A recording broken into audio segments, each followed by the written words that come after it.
کے جلال کے لیے زور سے تالیاں بجا دیں گے. پریز دی لارڈ. اور سب خوش ہیں, خوشی کا اظہار بھی کریں گے ہم ایسے ہاتھوں کو لہرا کر اور چہرے پہ اسمائل دے کر. کوئی بھی پریشانی ہو, کوئی مسئلہ نہیں, آپ نے چہرے پہ اسمائل ضرور دینی ہے.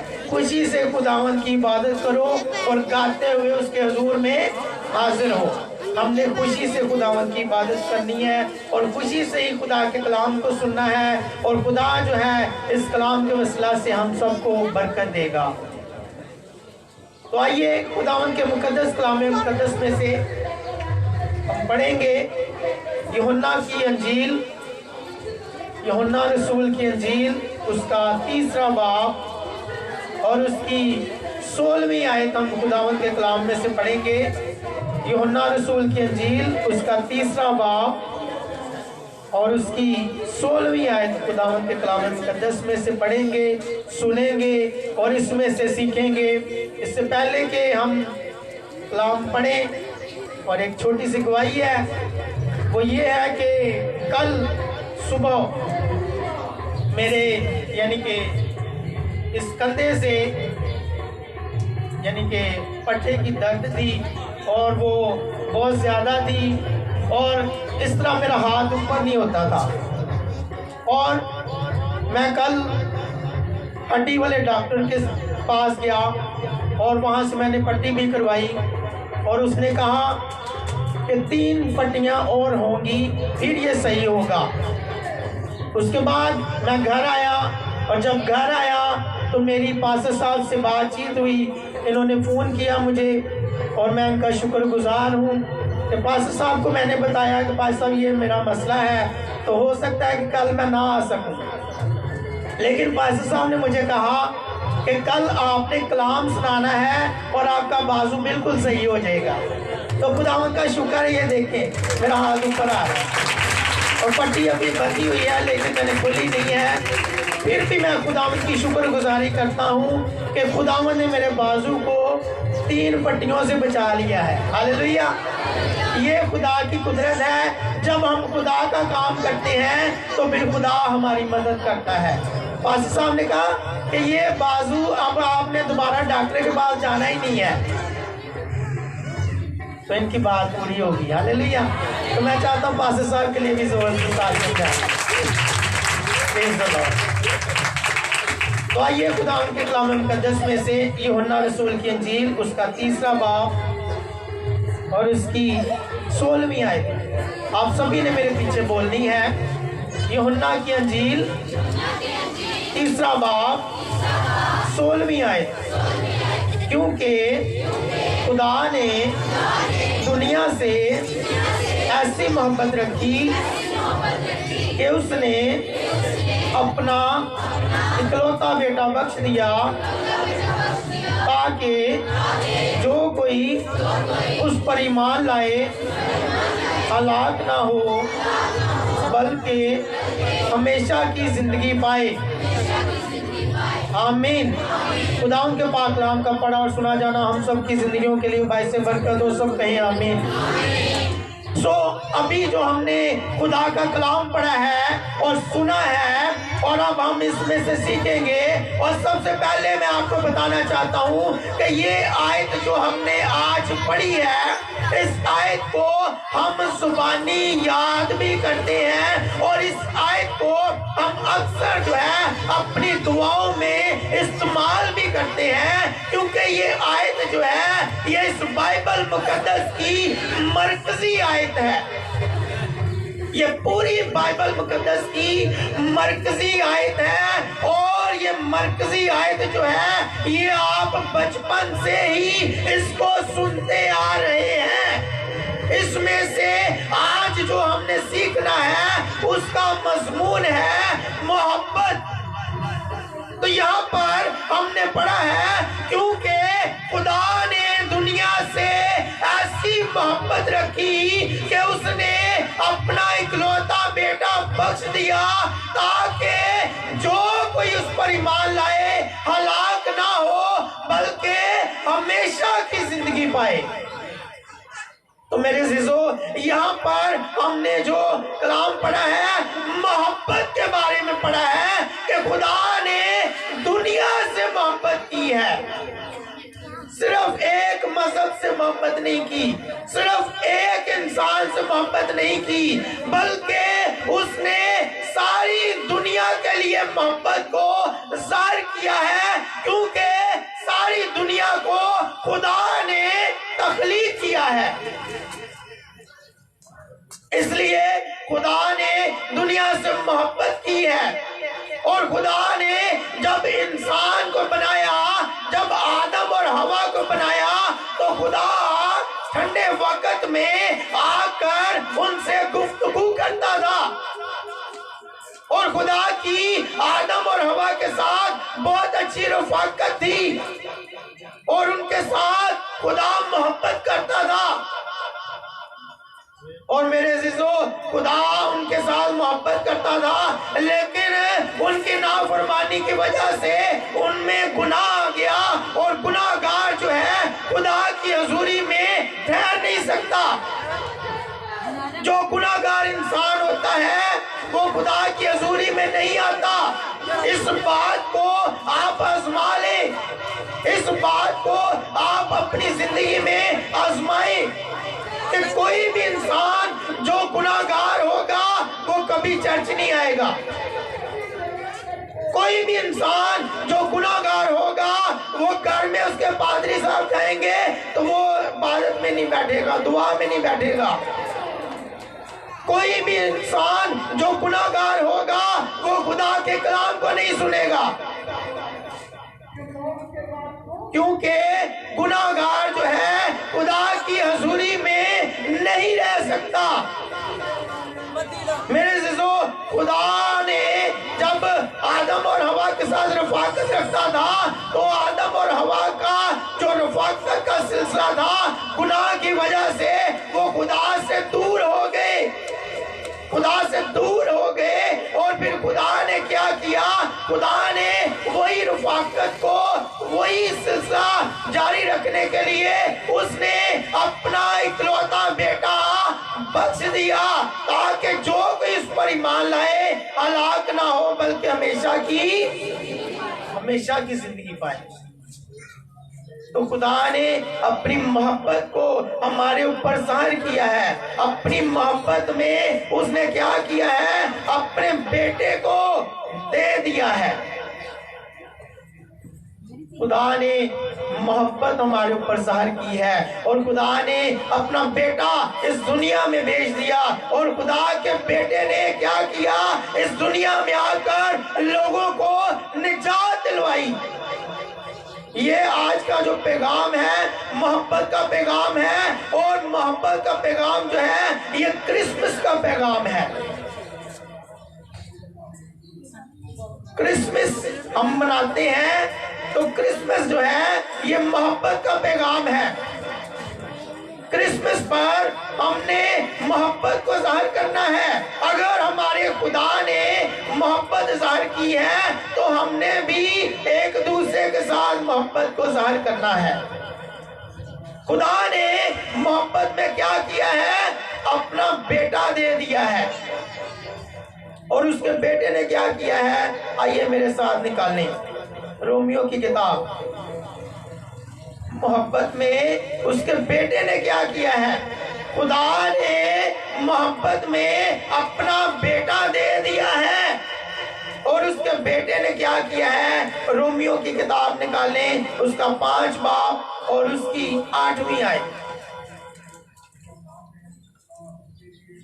رومیو کی کتاب 5واں باب اور اس کی 8ویں آیت میں لکھا ہوا ہے, لیکن خدا اپنی محبت کی خوبی ہم پر یوں ظاہر کرتا ہے کہ جب ہم گناہگار ہی تھے تو مسیح ہماری خاطر ہوا. یہاں پر بھی ہم نے محبت کے بارے میں پڑھا ہے, لیکن خدا اپنی محبت کی خوبی ہم پر یوں ظاہر کرتا ہے کہ جب ہم گناہگار ہی تھے تو مسیح ہماری خاطر ہوا. یعنی کہ اس کا بیٹا مسیح جو ہے اس نے محبت میں ہمارے لیے اپنی جان کو دے دیا ہے. خدا نے اپنا بیٹا دیا ہے اور میں ہم بھی جب کسی سے محبت کرتے ہیں تو ہماری بھی کوشش ہوتی ہے کہ ہم اس کے لیے سب کچھ کریں، یہ جو کچھ ہمیں کہتا ہے ہم اس کے لیے کریں۔ اور خدا نے بھی ہم سے محبت کی ہے، اور خدا نے ہمارے لیے یہ کیا کہ اس نے اپنا اکلوتا بیٹا بخش دیا تاکہ جو کوئی اس پر ایمان لائے ہلاک نہ ہو بلکہ ہمیشہ کی زندگی پائے۔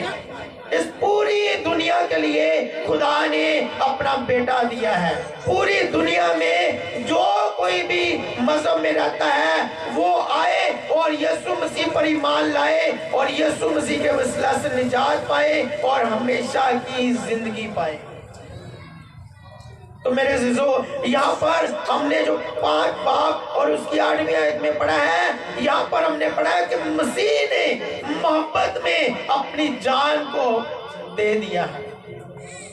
مسیح نے ہمارے لیے اپنی جان دی ہے۔ اس میں تو کوئی گناہ نہیں تھا، اس میں کوئی گناہ نہیں تھا۔ اس نے کیا کہا؟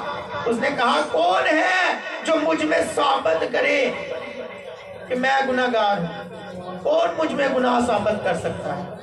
وہاں پر کوئی بھی نہیں تھا، وہاں پر کوئی بھی انسان نہیں تھا جو یسوع مسیح میں گناہ ثابت کرتا ہو۔ تو اگر یسوع مسیح میں کوئی گناہ نہیں تھا تو پھر اس کو سزا بھی نہیں ملنی تھی۔ لیکن میرے عزیزو، ہمارے گناہوں کی وجہ سے یسوع مسیح کو سزا ملی۔ ہمارے گناہوں کی وجہ سے یسوع مسیح کے منہ پر مکے مارے گئے۔ ہمارے گناہوں کی وجہ سے یسوع مسیح کو کوڑے لگائے گئے۔ ہمارے گناہوں کی وجہ سے یسوع مسیح نے صلیب اٹھائی۔ ہمارے گناہوں کی وجہ سے اس کے کپڑوں کے اوپر پورا ڈالا گیا۔ اس کے لیے ہمارے لیے ہماری محبت میں اس نے یہ سب کچھ کیا ہے۔ ہم سے اس کی محبت تھی، ہماری محبت میں اس نے یہ سب کچھ کیا ہے۔ اور اب میرے عزیزو، میرے ساتھ حوالہ نکالیں، اب خدا کیا کہتا ہے؟ خدا نے اپنی محبت کو ظاہر کیا ہے اور خدا کے بیٹے نے بھی اپنی محبت کو ظاہر کیا ہے۔ اب ہم دیکھیں گے کہ خدا ہم سے کیا چاہتا ہے۔ استثنا کی کتاب نکالیں اور اس کا 6 باب، استثنا کی کتاب اس کا 6 باب اور اس کی 4 آیت۔ استثنا کی کتاب ہے، اس کا 6 باب اور اس کی 4 آیت میں لکھا ہوا ہے، سن اے اسرائیل، خداوند ہمارا خدا ایک ہی خداوند ہے۔ تو اپنے سارے دل اور اپنی ساری جان اور اپنی ساری طاقت سے خداوند اپنے خدا سے محبت رکھ۔ یہ خدا خود جو ہے یہ بنی اسرائیل قوم کو کہہ رہا ہے۔ خدا نے موسیٰ کی معرفت بنی اسرائیل سے کلام کیا، تو آج بنی اسرائیل ہم ہیں۔ آج یہ کلام ہمارے لیے ہے۔ اس وقت یہ کلام جو ہے بنی اسرائیل قوم کے لیے تھا، لیکن آج یہ کلام جو ہے یہ ہمارے لیے ہے کہ تو اپنے سارے دل اور اپنی ساری جان اور اپنی ساری طاقت سے خداوند اپنے خدا سے کیا کر؟ محبت رکھ۔ خدا نے محبت کی، خدا کے بیٹے نے محبت کی، اب خدا یہ ہم سے توقع رکھتا ہے کہ ہم بھی اپنے سارے دل سے، اپنی ساری جان سے، اپنی ساری طاقت سے خداوند اپنے خدا سے کیا کریں؟ محبت رکھیں۔ یہ خدا ہم سے چاہتا ہے کہ ہم خدا سے محبت رکھیں، اور اگر ہم خدا سے محبت رکھتے ہیں تو پھر خدا ہم سے یہ چاہتا ہے کہ ہم ہر روز خدا کے ساتھ رفاقت بھی رکھیں، کیونکہ ہم جس سے محبت کرتے ہیں ہماری کوشش ہوتی ہے کہ ہم اس کے ساتھ رفاقت رکھیں۔ ہم صبح کو بھی اس سے بات کریں، ہم رات کو بھی اس سے بات کریں، ہم دوپہر کو بھی اس سے بات کریں، ہم شام کو بھی اس سے بات کریں، اور اگر ہماری بات نہیں ہوتی تو ہم اکثر مایوس ہوئے ہوتے ہیں کہ آج ہماری فلانے شخص سے بات نہیں ہوئی۔ تو اسی طرح خدا بھی ہم سے محبت رکھتا ہے، اور خدا بھی جو ہے ہم سے یہی توقع رکھتا ہے کہ ہم بھی صبح کو بھی اس کے ساتھ رفاقت رکھیں، اور شام کو بھی خدا کے ساتھ رفاقت رکھیں، اور رات کو بھی خدا کے ساتھ رفاقت رکھیں، اور جب بھی ہمیں ٹائم ملے ہم خدا کے ساتھ رفاقت رکھیں۔ یہ محبت ہے۔ اگر ہم کہتے ہیں کہ ہم خدا سے محبت کرتے ہیں لیکن ہم خدا کو ٹائم ہی نہیں دیتے تو یہ جھوٹ بات ہے۔ یہ کیا ہے؟ یہ جھوٹ ہے۔ پھر ہم خدا سے محبت نہیں رکھتے۔ اگر ہم خدا سے محبت رکھتے ہیں تو پھر ہمیں چاہیے کہ ہم خدا کو ٹائم بھی دیں، صرف منہ سے ہی نہ کہیں کہ ہم خدا سے محبت رکھتے ہیں۔ ہمارا خدا خود محبت ہے۔ God is love۔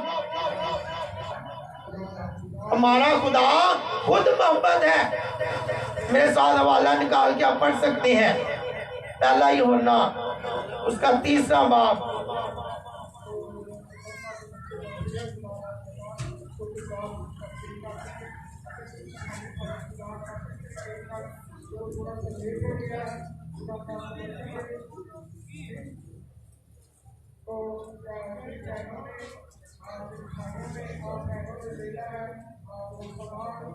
پہلا یوحنا اس کا 3 باب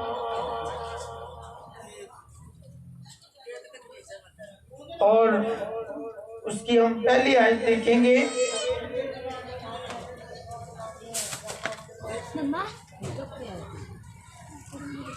پہلا یوحنا 3 باب اور اس کی پہلی آیت ہم دیکھیں گے۔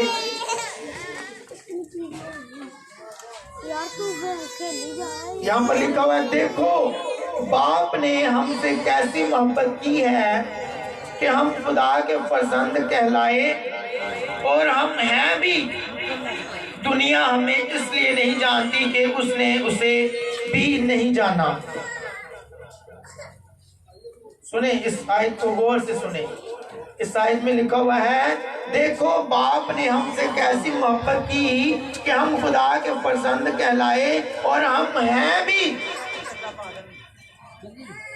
کیونکہ ہم خدا سے پیدا ہوئے ہیں۔ خدا نے ہمیں خلق کیا ہے، اس لیے ہم خدا کے فرزند ہیں بھی، اور خدا نے ایسی محبت کی ہے کہ ہم اس کے فرزند کہلائے ہیں۔ تو اب ہمارے اوپر جو فرض ہے وہ یہ ہے کہ اسی یوحنا کا 2 باب اور اس کی 9 آیت میں لکھا ہوا ہے۔ پہلا یوحنا اس کا 2 باب اور اس کی 9 آیت میں لکھا ہوا ہے، جو کوئی یہ کہتا ہے کہ میں نور میں ہوں اور اپنے بھائی سے دعوت رکھتا ہے وہ ابھی تک تاریکی میں ہے۔ جو کوئی اپنے بھائی سے محبت رکھتا ہے وہ نور میں رہتا ہے اور ٹھوکر نہیں کھائے گا، ٹھوکر نہیں کھانے کا۔ مطلب کہ جو کوئی یہ کہتا ہے کہ میں خدا سے محبت رکھتا ہوں، وہ اگر اپنے بھائی سے دعوت رکھتا ہے تو وہ جھوٹ ہے، کیونکہ جو کوئی خدا سے محبت رکھتا ہے وہ خدا کے لوگوں سے بھی محبت رکھتا ہے۔ اس لیے اگر ہم خدا سے محبت رکھتے ہیں تو پھر ہمارے اوپر فرض ہے کہ ہم خدا کے لوگوں سے بھی محبت کریں، ہم اپنے بھائی سے بھی محبت کریں، ہم اپنی بہن سے بھی محبت کریں، اور ہم اپنے باپ سے بھی محبت کریں، ہم اپنی ماں سے بھی محبت کریں، کیونکہ ہم خدا سے محبت کرتے ہیں۔ جب ہم خدا سے محبت کرتے ہیں تو پھر خدا نے جو ہمیں رشتے دیے ہیں ہم نے ان کے ساتھ بھی محبت